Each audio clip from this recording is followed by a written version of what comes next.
சிறைக்கு சென்றவர்கள் இப்போது தங்களுடைய சிறை தண்டனையை ரத்து செய்யுமாறு கோரி மேன்முறையீடு செய்திருக்கிறார்கள். அது தொடர்பான செய்திகள் முக்கியத்துவம் பெறுகிறது. இன்றைய தினம் அத பத்திரிகையினுடைய செய்தி சிறதண்டுவம் விதின மஹிந்தநந்தகின் ஜேஷ்டாதிகரணையற்ற அபியாச்சனையாக் என்பதாக அந்த செய்திக்கு தலைப்பிடப்படுகிறது.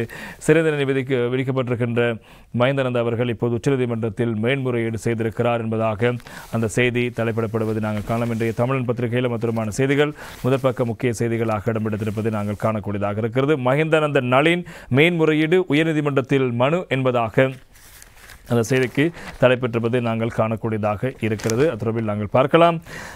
அரசாங்கத்துக்கு 53 மில்லியன் ரூபாவுக்கு மேல் இழப்பை ஏற்படுத்தியதாக ஊழல் குற்றத்தின் கீழ் லஞ்ச ஊழல் ஒழிப்பு ஆணையகத்தினால் தாக்கல் செய்யப்பட்ட வழக்கில் குற்றவாளியில் நிரூபிக்கப்பட்டு 20 ஆண்டுகள் சிறை தண்டனை விதிக்கப்பட்ட முன்னாள் விளையாட்டு அமைச்சர் மஹிந்தானந்த அலுத்கமகே அந்த தண்டனையை எதிர்த்து உயர்நீதிமன்றத்தில் மேன்முறையீடு செய்திருக்கின்றார்.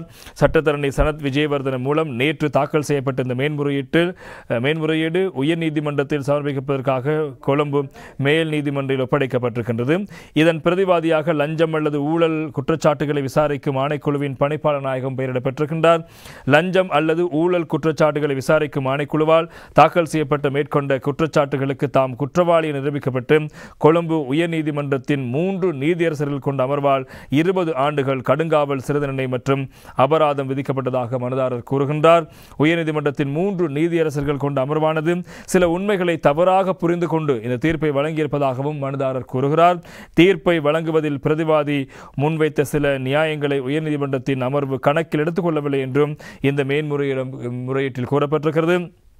அதன்படி தனக்கு எதிராக விதிக்கப்பட்ட தண்டனை சட்டத்துக்கு முரணானது என்றும் வழக்கில் முன்வைக்கப்பட்ட ஆதாரங்களுக்கும் முரணானது என்றும் பிரதிவாதி தனது மேன்முறையீட்டில் கூறியிருக்கின்றார். அதன்படி வழங்கப்பட்ட தீர்ப்பு சட்டவிரோதமானது என்றும் அறிவித்து அதனை குற்றச்சாட்டுகளிலிருந்து தன்னை விடுவித்து உத்தரவிடுமாறும் முன்னாள் அமைச்சர் மஹிந்தநந்த அலுத்கமகே உயர்நீதிமன்றத்திடம் கோரிக்கை விடுக்கிறார்.